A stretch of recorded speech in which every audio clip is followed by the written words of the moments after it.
have such they're such elitist even about like they won't have they'll only get like trade workers for certain jobs. I mean they'll have to have people like a truck and a van and they're going to get totally ripped off by just as a prestige thing. It's like some work they feel like they almost feel obligated to have somebody come in and do it just so they can make it look like yeah look we get professionals to do this kind of work. And this pisses me off sometimes. It's like just to cut their grass and shit. They pay like just leaves, removing leaves. The guy might come twice when it's time to do the leaves, and it's like $1,000 they'll pay just to have leaves moved. I mean, it's just insane. And I'm thinking about when I was a kid and I did the same kind of job for $10. That people are making $1,000 to do now. It's insane.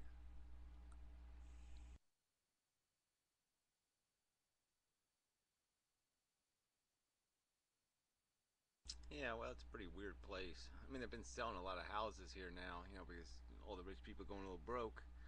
And, but it's just kind of funny to see these houses listed for $1.5 million, and they're really shit houses. I mean, $1 million doesn't buy you much here.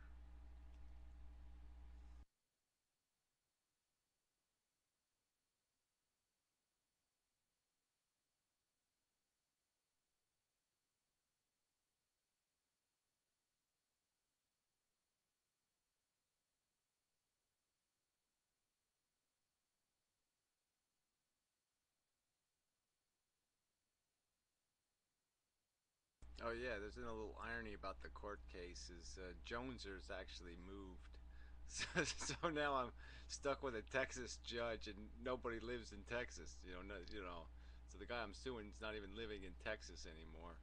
So that's kind of funny. Yeah, poor old They changed Joneser. the qualifications of like the. Yeah, poor old Joneser. Go ahead. Sorry. Does that change like the qualifications of like the lawsuit or anything like that? I mean, I imagine that would have a pretty significant impact on what goes on in the trial.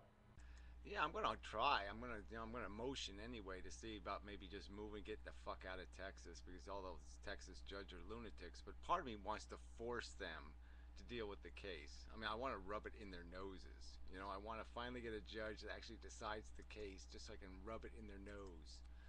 So I don't know what to do exactly. But yeah, I don't want to get into Joe's personal life. But yeah, he's got diabetes and he's got a little bit of trouble, so he's living someplace else. I really it's not my prerogative to talk about his life. So if you still have an email or something, you could contact him and wish him well or whatever.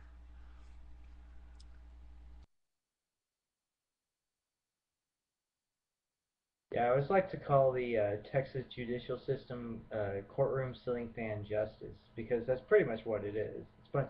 It's just redneck justice. That's all it is. Yeah, it really is the pits. I should find the Joneser letter though. It's just so funny.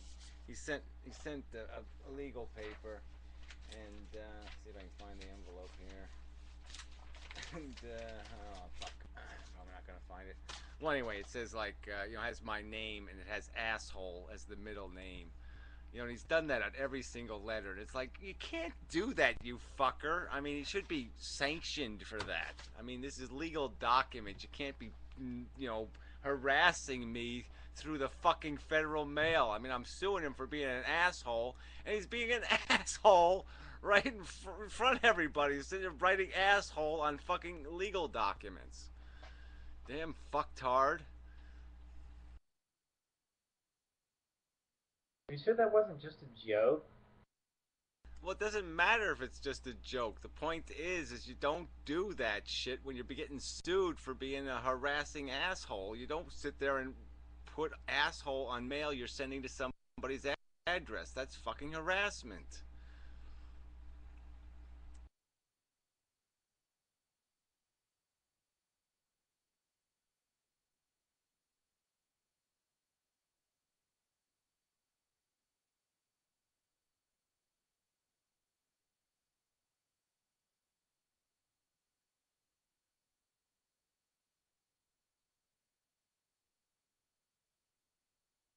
What channel did he have again? Like, what was he talking about on his channel? Like, I never saw it or anything like that.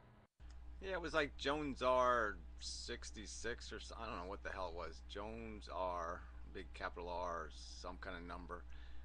Maybe there was no number. 999, yeah, something like that. Whatever. And yeah, well, his channel was just first he went after Brett Keane, and so he did a few videos about him, and then he saw me, and he just did like I don't know 20 videos, 25 videos where he just fucked with me.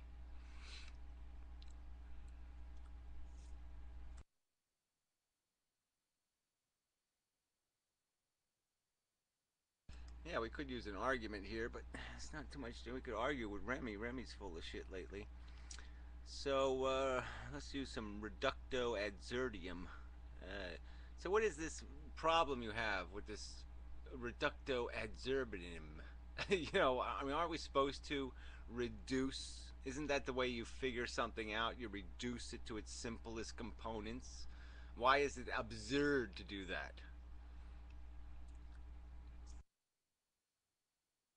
I think he's trying to say something about strawman fallacies. I don't think he's trying to say something about reductum absurdum. Maybe. Well, I'm just saying it's the terminology he used in one of his comments. It was just saying we have to come up with some other way to define value. We can't find it through reductionism.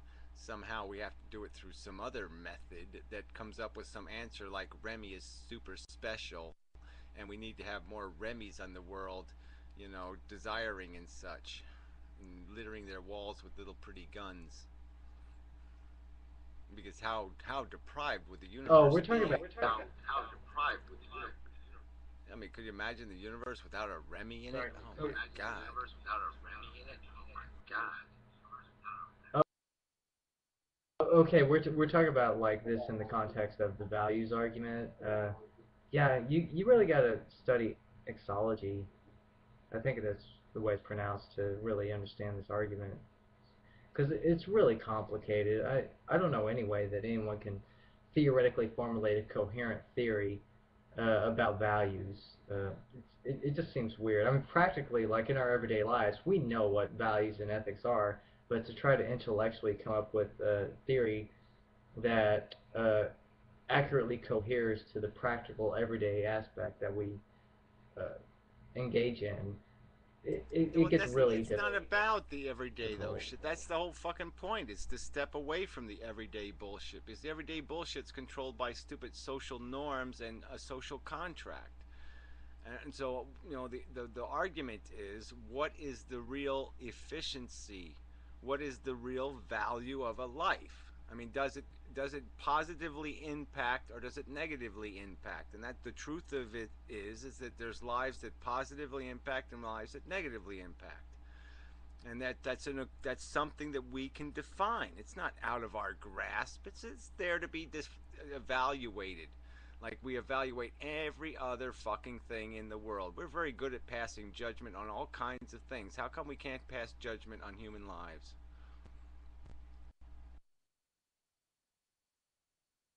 Well, I mean, if you're talking about something like the healthcare bill, I mean that's just it's a retarded thing.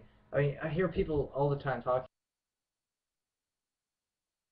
about the uh, economics of the healthcare bill and saying and trying to reduce the quality and value of human lives to the economic quality, of our system. It's really about whether or not people have the right to live. I mean, basically, that's what the whole Oh, healthcare is about. bullshit. Whether or not people have the right Bullshit. to live, Bullshit. and Bullshit. Bullshit. Bullshit. Bullshit. I call bullshit all over the fucking place. I mean, the fact of the matter is somebody spends 10 years in a nursing home and costs $1.5 million and is completely out of their fucking mind, retarded, fucked up, don't even know who the fuck they are. $1.5 million. You could take that same money and save lives all over the fucking place. All right, you could take it to fucking Africa and save maybe what 10,000 lives, maybe more. You could certainly improve the life of thousands of people with that fucking money. So these are real equations, and the reason why we